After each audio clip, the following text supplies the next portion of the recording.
Regarding the flying pancake, the V173, when people come in, you get a myriad of reactions. It's like, what is that? Is it an airplane? Is it a flying saucer? What is it?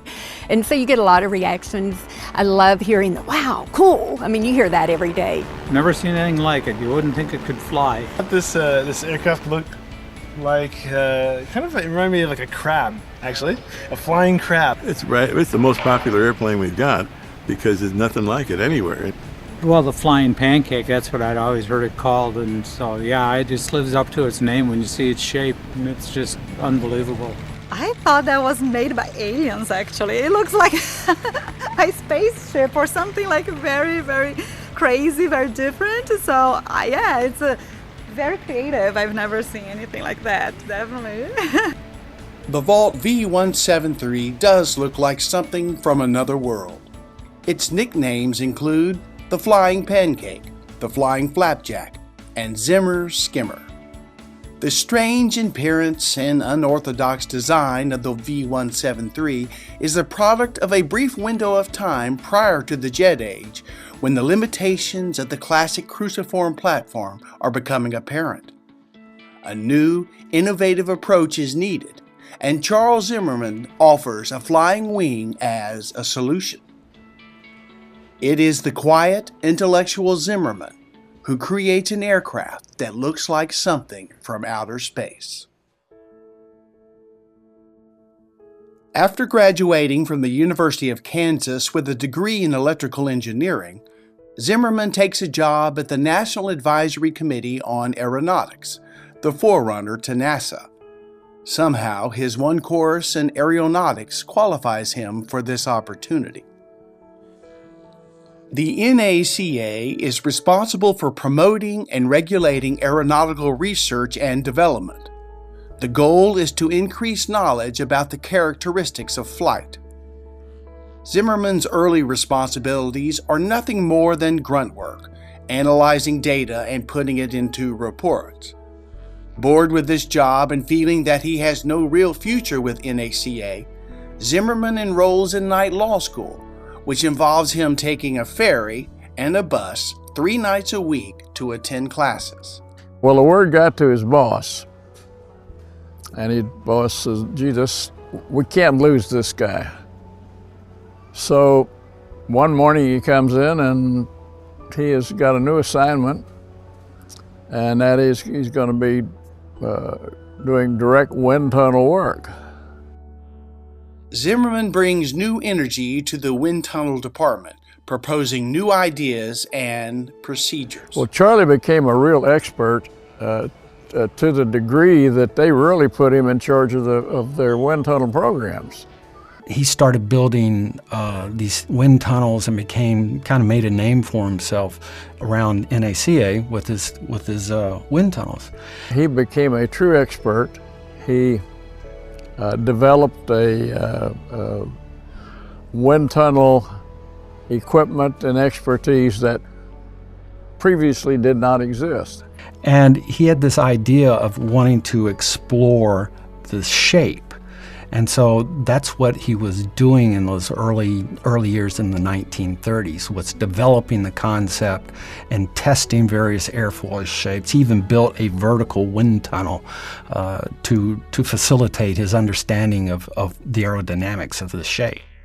Zimmerman develops a vertical wind tunnel, which allows engineers to study the spinning characteristics of an aircraft.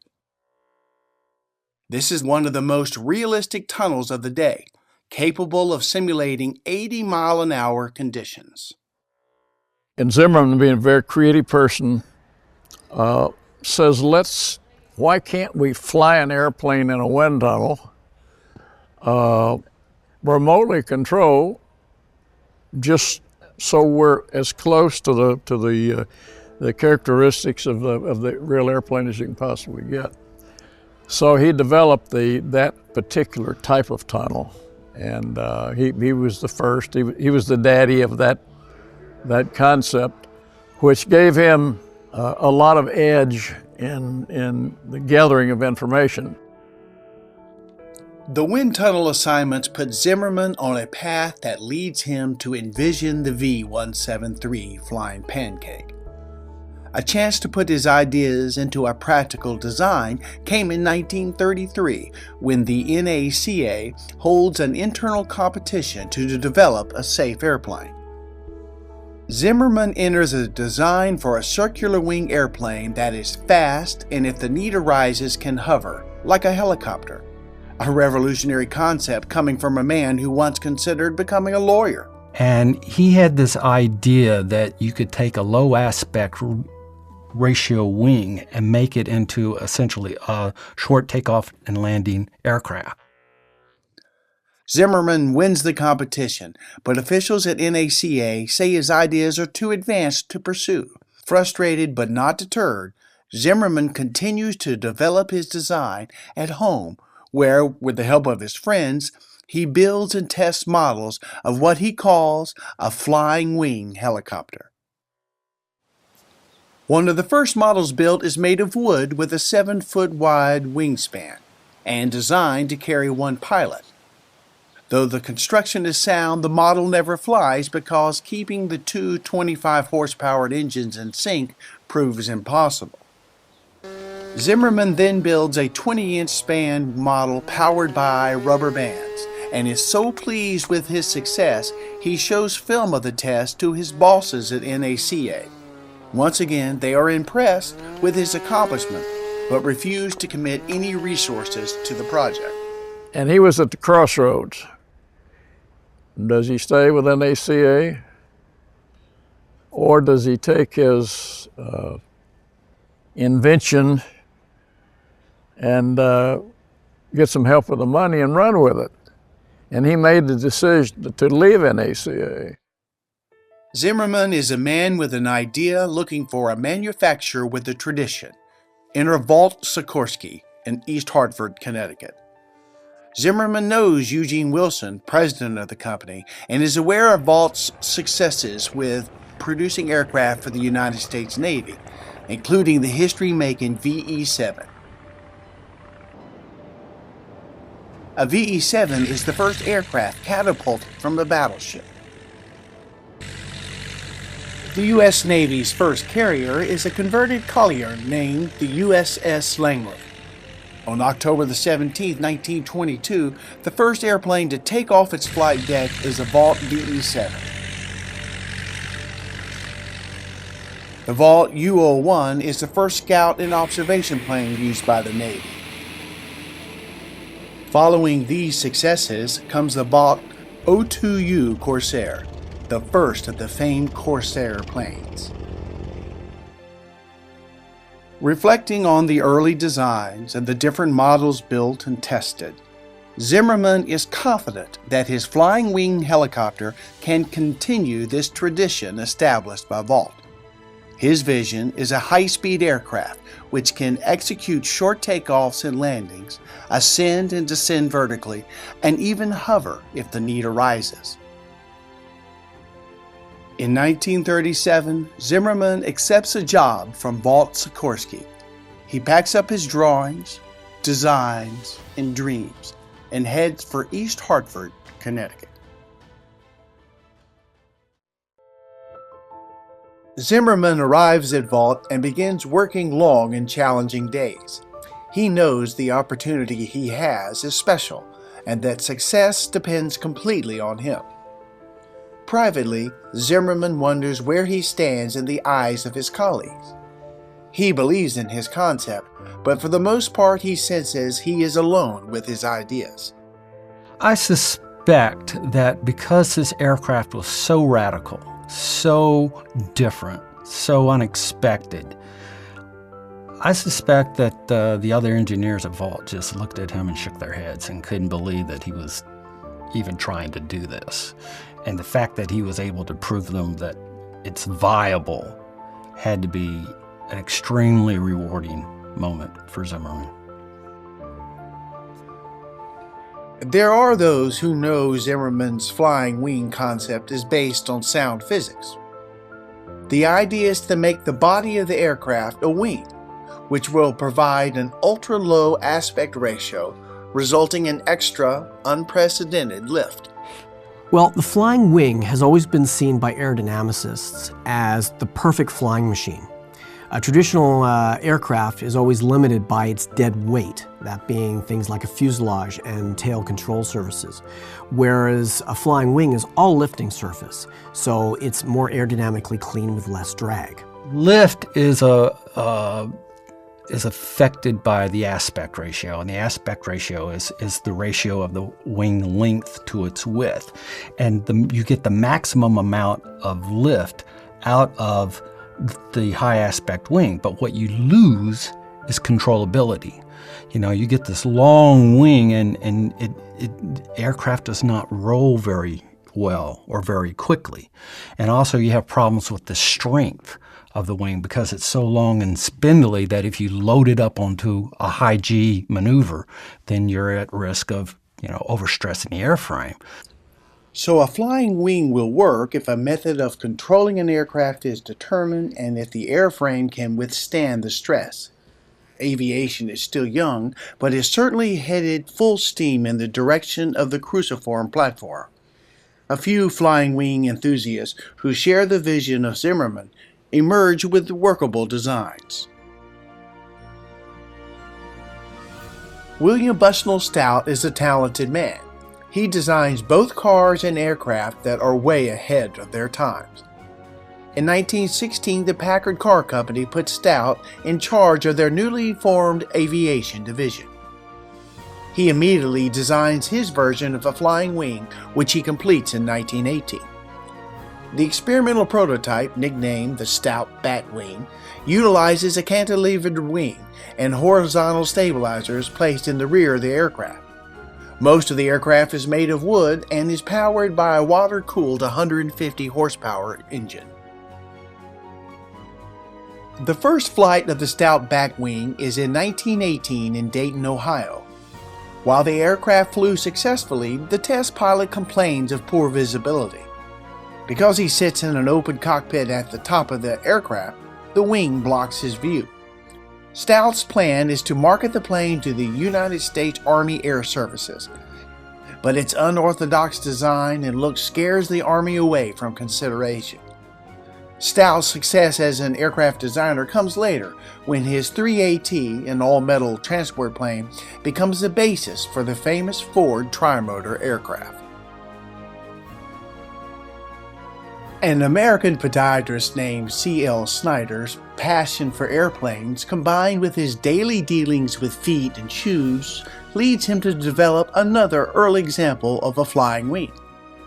One day, at his home in South Bend, Indiana, Snyder notices the unique look and form of a heel lift. He decides to design an aircraft based on the shape.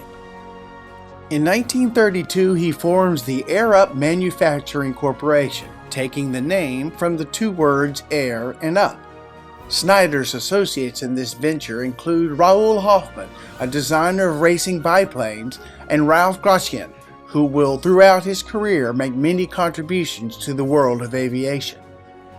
Their first project is building Snyder's heel lift design, known as the Air Up S2, which they see as the future of everyday travel. The plan is to make the airplane the same cost as an average car. The plane is flown by Glenn Doolittle, cousin of the famed aviator Jimmy Doolittle. The Air Up S2 has a wingspan of 19 feet and only weighs 700 pounds. It can travel 100 miles an hour and can take off and land in very small spaces. The problem is the public is skeptical of the look and design of the aircraft. Snyder's dream fades into history. There's no secret to it. Anybody who studies the field is going to be aware of this kind of stuff. So in Germany, there was a farmer, an amateur engineer named Arthur Sack, who tried to develop his own aircraft in a barn. Encouraged by Ernst Udet, who had seen a model of his circular wing concept, Sack builds a manned version of his aircraft. Because his farm is located next door to a major Luftwaffe airfield, he uses components taken from a variety of different airplanes. The cockpit, instruments, and pilot seats come from a crashed Messerschmitt Bf-109 and the engine from a Bf-108. In February of 1944, SAC begins a series of tests which are littered with problems, preventing the aircraft from flying. For months, SAC repairs, redesigns, and retests the aircraft, but it never flies. His dream ends when an American attack on the airfield in the winter of 1944 destroys his creation. Meanwhile, back at Vought, Zimmerman spends his first few months turning his idea into a practical aircraft. One version is an observational plane which he hopes the United States Army will find interesting. They do not. He modifies it again into an attack bomber, but the Army is still not interested. He even contacts the Civil Aeronautics Authority to see if they have any need for the aircraft. Thanks, but no thanks is their response. Zimmerman decides it's time to return to his old hobby of making models. He creates the V-162, which is an electrically powered model of the Flying Pancake. The model is equipped with electromagnet remote controls, which are operated by two of Zimmerman's colleagues. The test flight took place inside of a hangar. He flew dragging a big old long cord plugged into the wall. And he has the control box strap around it, and here's here's 2 or 3 guys. One launches the airplane, and you've seen the movie, and it's going this way, and he's trying to catch it. They're trying to get it to the point to where it can just fly it. It did get to that point, flying around and actually make landings and so forth with it. In building the model, Zimmerman decides to make the rear part of the circular fuselage serve as an elevator. To do this, he hinges the back quarter of the body and allows for its movement to be controlled remotely. The vertical rudders are also manipulated via remote control. During the test, Zimmerman notices the model is capable of landing from hovering with little forward motion. He is intrigued with this discovery. Perhaps the Navy, who is certainly interested in aircraft that require little space for takeoffs and landings, would consider his concept. Zimmerman documents the results of this test in the form of a proposal and even sends a copy of the film to the Navy for consideration. So he took that design and the numbers that he'd worked up and went to the Navy and showed it to them.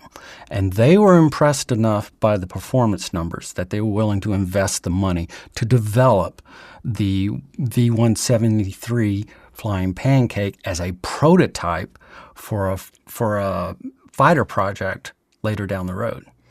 At this time, the United States Navy is playing a critical game of catch-up, as other world powers have developed strong naval forces. Zimmerman's flying wing may provide a solution.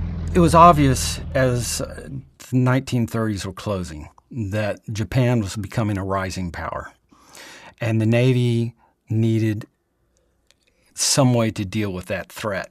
The U.S. Navy needed aircraft that could take off and land in short distances. You got to remember that this is the time before angled decks, steam catapults, supercarriers, so operating on a carrier was quite restricted, and they needed aircraft that could land and take off in a short distance. And the need for aircraft cover was just growing exponentially. What this aircraft offered was the potential to base it on just about any Navy ship afloat, large capital ship, in other words. So it could provide fighter interdiction, would be helpful in thwarting submarine attacks. So it really gave the Navy, or would have given the Navy, an ability to protect itself that really wasn't available in any other way. Zimmerman is thrilled with the Navy's interest and immediately informs his associates at Vought that the time has finally come to make an aircraft. When the Navy said that they were interested enough to provide development money to build the 173, Zimmerman had to be filled with a sense of validation, if nothing else, because he'd been working on this concept for years. everybody thought it was too far out there. It was, NXCA was quoted at one point as saying, it's too advanced for us. So to have the Navy plop down the money, you know, I mean, what better way to say you were right? Zimmerman, with a newly established sense of accomplishment, knows he is getting closer to seeing his aircraft lift off the ground. Zimmerman finds himself traveling to Washington, D.C. to meet with officials from the United States Navy on a regular basis.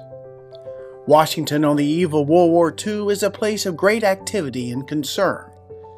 In particular, at the War Department, where he meets with the Navy, Zimmerman detects a sense of urgency. The Navy is all business. You sit down with the Navy, you agree upon certain criteria that you have to demonstrate. And you have created a design, you turn that into as a specification. You fill in the blanks. How fast, how high, how much, when, so forth. And that's your contract. With the contract in hand, Zimmerman returns to Connecticut, where he finds he has been assigned a design team consisting of engineers and builders, now responsible for building a full-size, lightly loaded prototype of his flying wing concept. The future aircraft is designated the V-173. The job at hand is to take the drawings, test results, and proposed concepts and turn them into an actual airplane. But now we're going to physically design the airplane, and the engineers sit down, Charles looking over their shoulder. Drafting and engineering elements are addressed under the watchful eye of Zimmerman. The process involves designing a feature and then testing it. For instance, at one point it was decided that not having horizontal stabilizers is a bad idea, so a movable floating tail is designed and added to the aircraft. For months, this back and forth exercise pushes the design of the 173 forward. Though great progress is being made on the V-173, Zimmerman and his team still face skeptical colleagues at Vought. Most of the company are now placing their energies behind the newly developed XF4U-1, the prototype for the soon-to-be famous F4U Corsair. Designed by Vaught's top designer Rex Beazle, the XF4U is the fastest U.S. single-engine fighter capable of flying over 400 miles an hour. The company has great hopes for this Navy fighter. Still, Zimmerman persists. Having a work area confined to the small back corners of the experimental shop is not a concern. Building the V-173 is all that he has on his mind. In September of 1941, the V-173 is finished. Recently restored and now displayed at the Frontiers of Flight Museum in Dallas, provides an opportunity to see what is involved in the construction of the aircraft. The length of what some of Zimmerman's co-workers call Zimmer Skimmer is 26 feet and 8 inches. The heart of the aircraft is the 427 square feet of wing, which spans just over 23 feet wide. Standing 14 feet and 9 inches tall, there is just enough clearance for the two large propellers. The aircraft weighs just over 2,200 pounds, which is about the same as a common delivery truck. The sole purpose of this creation is to see if it will fly. And let's stress, it was a development or proof of concept of the aerodynamics, okay? Not performance. That would come later when they developed the XF5U. Canvas and wood are the primary materials used in making the V-173, and there are a number of reasons for this. You know, during the war, there was a lot of demand for metals, particularly aluminum. And it was hard to get and was also expensive. But wood was plentiful, and it was cheap, and it was easy to work with. And so Zimmerman decided to make this development aircraft almost completely out of wood, and it was a fabric-covered aircraft, which also helped with the weight aspects. The fabric and wood materials keep the aircraft light, which helps determine what power source is used. It was powered by two 80 horsepower Continental inline engines, and these were mounted inside the fuselage. Extending forward were long drive shafts with complicated gearboxes that power the propellers, the leading edge of the wing. Those engines weren't exactly overkill for power. So 160 horsepower driving a roughly 2,200 pound airplane, the aircraft was a little underpowered. In fact, its climb rate at sea level was abysmal. It was like 750 feet a minute. Propellers used are the same as those used on the F4U Corsair, which are 16 feet long. This is quite an undertaking in that the width of the aircraft is only 23 feet. The propellers were so large that the aircraft had to be designed as a tail setter. So it sat at an angle of 22 degrees, which is enormous.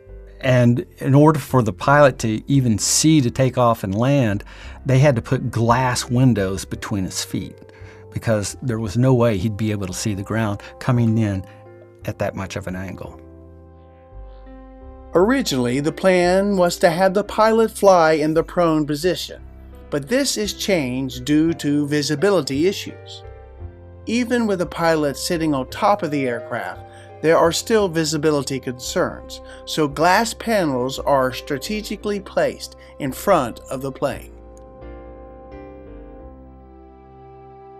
Because the V173 is only a proof of concept aircraft, the landing gear is not retractable, which also helps to deal with the long propeller issue.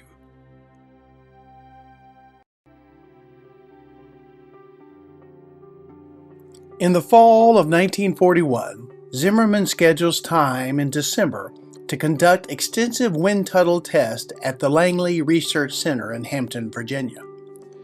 For Zimmerman, returning to his old place of employment with an idea his former employees deemed too unrealistic to pursue is a personal triumph. But making sure his aircraft will fly is far more important. Anytime you develop a new aircraft, you're going to want to test it. And back in the days before computers, you couldn't really compute that stuff with a great degree of accuracy. So basically what you did was you put the airfoil in a wind tunnel. And in the case of the V173, once the aircraft was fully built, they were able to take it down to Langley and put it into the full-scale tunnel. So they could put the whole actual aircraft in a wind tunnel and study the airflow patterns as it's set in a static position. The tests are successful and prompt the Navy to request Vought to submit a proposal to build 2 full-scale experimental fighters based on the technologies of the V173. For Zimmerman, the successful wind tunnel tests give him the go-ahead to put the V173 in the air, which is something he has been dreaming of for 8 years. Years later, when asked by a reporter what he thought of the duly completed V173 prior to its first flight, Zimmerman recalled, "The V173 was carefully constructed with a unique wooden structure which was expensive to build, but light, efficient, and trouble-free. The gearing, shafting, and propellers indeed were highly experimental, and we were not in a position to develop them as thoroughly as would have been desirable prior to flight." Be that as it may, in just a few months, the V173 will log its first flight.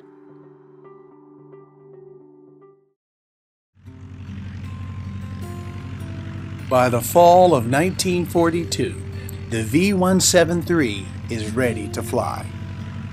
For Zimmerman, it has been 9 years since he submitted this concept to the NACA competition and won. only to be told that his thinking was too advanced. There had been drawings, models, rejections, more drawings, more models, and finally a chance. On this day, November the 23rd, 1942, everything comes to head. On the day that the 173 finally flew, Zimmerman must have been on pins and needles, because this was the moment of truth. You know, this was the do or die moment. It's either going to fly or it's not. So I imagine he was just as, if it was me, I would have just been a nervous wreck. To fly the 173, Vought assigns the top test pilot, Boone Guyton. Standing 6'6" and weighing 240 pounds, Boone Guyton is cut from the mold of a 19th century American cowboy, fearless and adventuresome. Born in St. Louis, Guyton attends Central Methodist College in Fayette, Missouri, where he stars on the football team, catching 7 end-zone touchdowns in one game.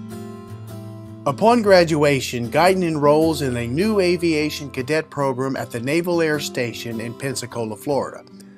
Guyton's naval career includes time on the carriers Saratoga and Lexington, flying Boeing F4B-4s.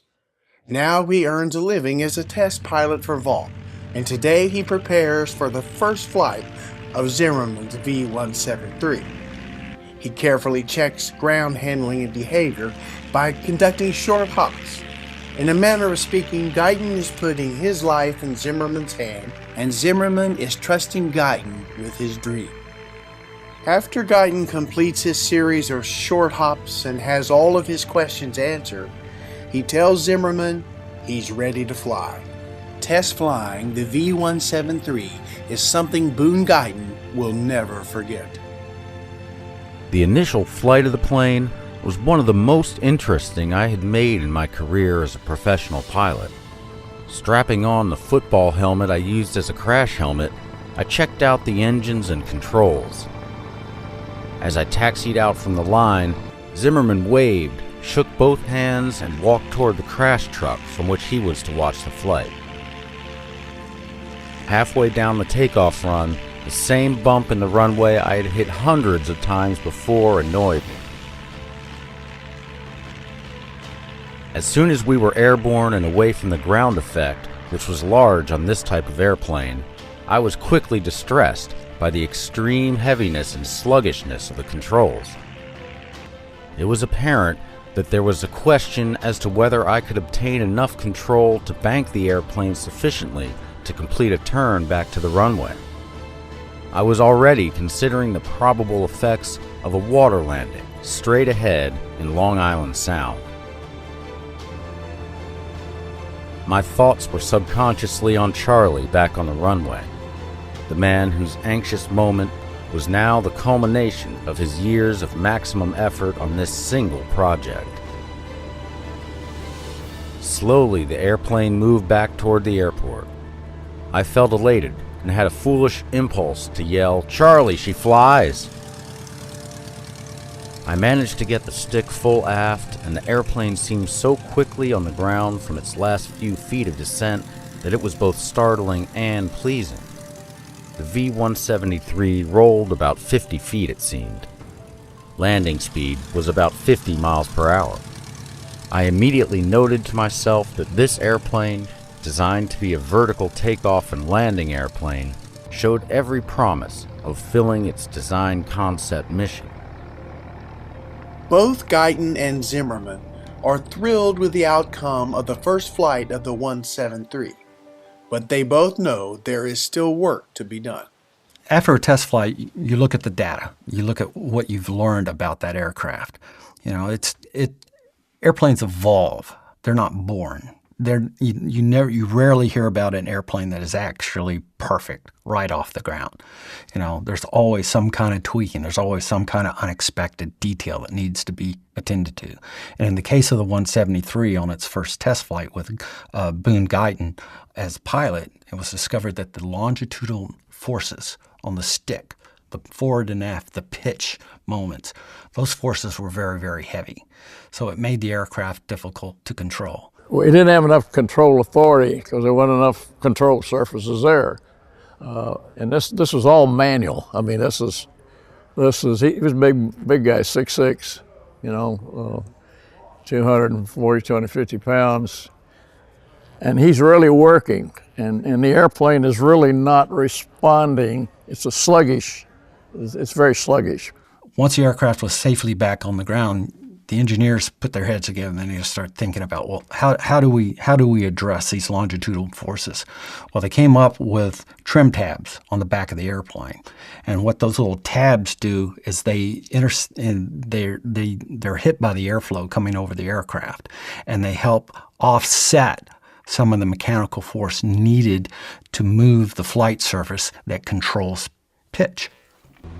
The flight test program for the V-173 continues for over a year, supplying Zimmerman and his team continuous data which they use to improve the aircraft. Very successful flight test program. Over 200 flights, officially it was 199. But from Guyton's logbook, it's obvious that there must have been around 240 flights of the airplane before they retired it. On a number of flights, Guyton has problems getting the tail down effectively during a low or no power landing. Zimmerman fixes this by adding a stabilizing flap to the trailing wing edge. For Guyton, this is an improvement. The trailing edge flap was to provide automatic relief by deflecting up under the ground effect load when perhaps 10 feet above the landing surface. It proved effective, but as I recall, not startling. The airplane always had a tendency to pitch nose down as the flare for landing was made, and more so when the power was reduced.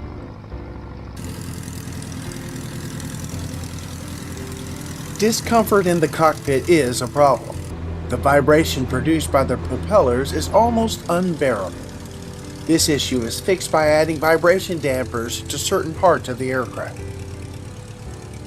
It is details like this that are learned and corrected during test flying.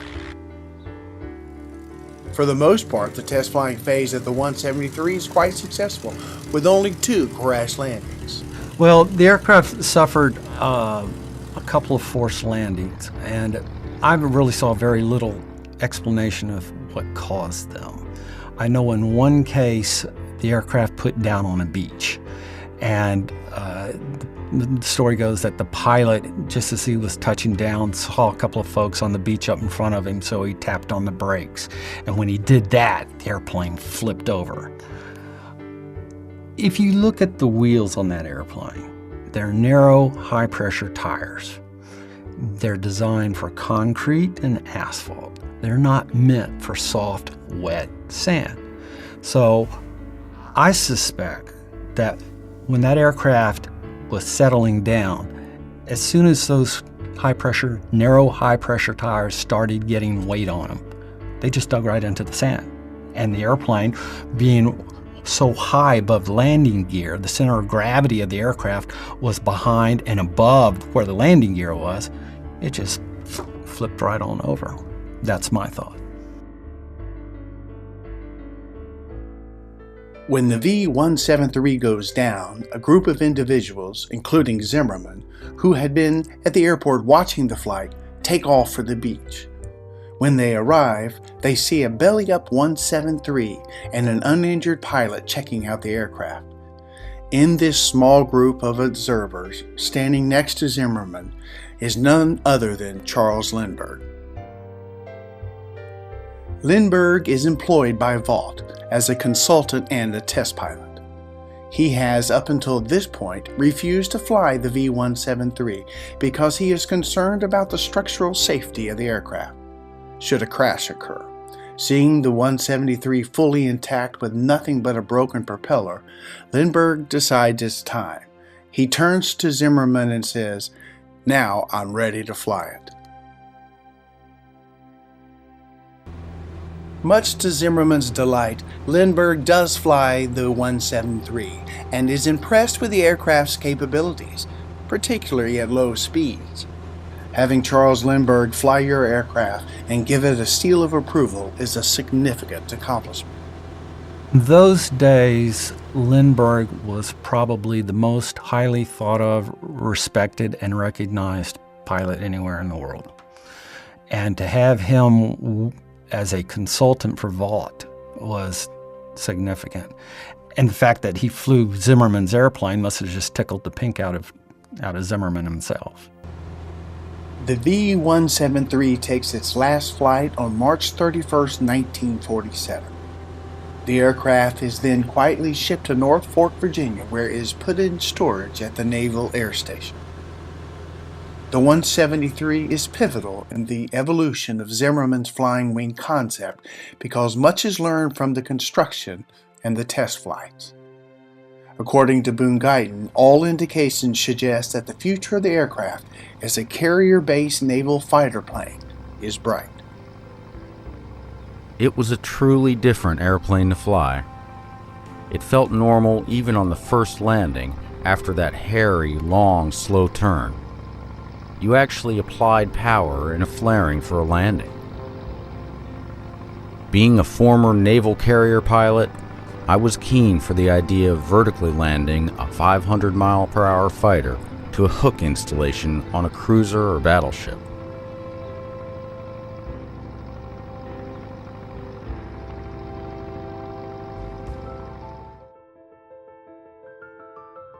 Standing in front of the curtains, much like an actor backstage waiting for his entrance, is the wooden mock-up of the XF5U.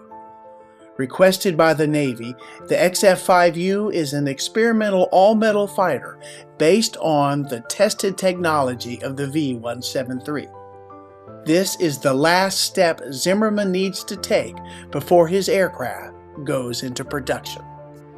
They were impressed enough that they decided to put the money down for two developmental fighter aircraft, which led to the XF5U, which, unlike the 173, was an all-metal aircraft. And the weight on the aircraft went from about 2,000 pounds to about 15,000 pounds. It was a huge leap in mass, but the surface area of the wing, the plan form, was essentially the same. So the aerodynamics should have been almost exactly the same, but the power requirements to run that aircraft were vastly different. And for the XF5U, 2 Pratt & Whitney R2000 engines were installed in the aircraft to drive those 4, not 3, now we're up to 4 16-foot propellers.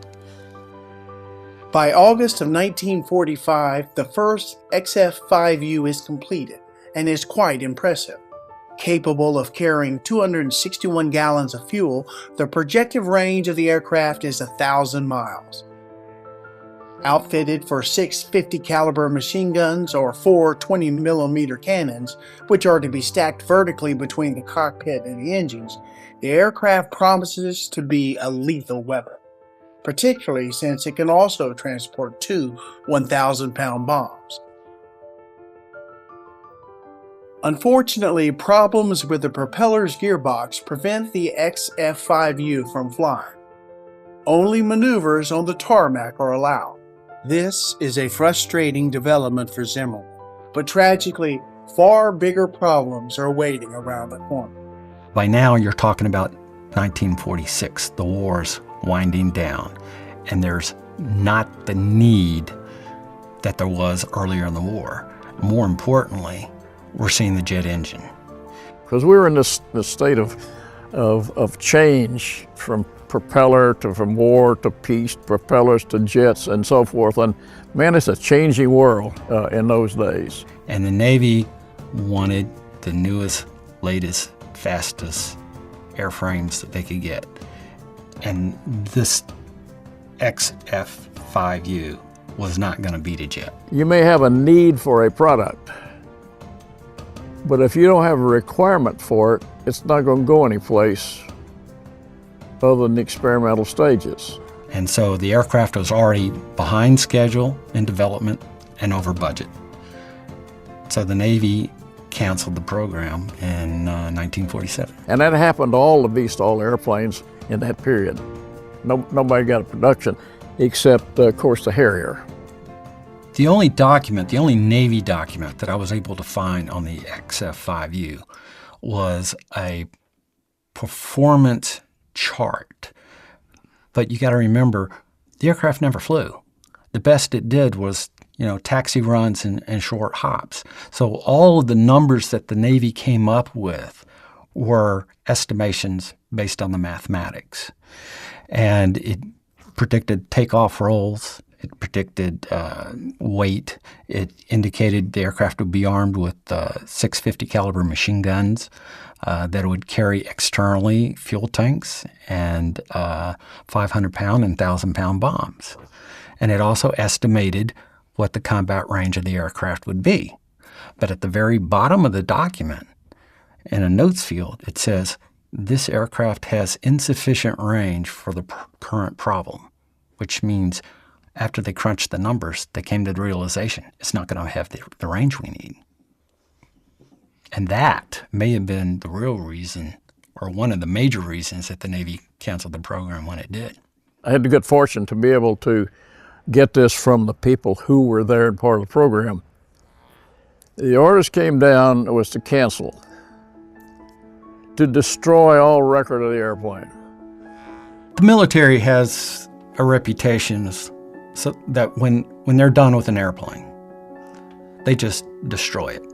At the end of the Second World War, out in the Pacific, they were pushing them off of cliffs, shoving them off the sides of ships. The flying wings, they literally used for bombing practice. In order to get rid of the airplane quickly, theoretically, you just smash it up into pieces like you crush an automobile today, and then melt it up, and then she's gone.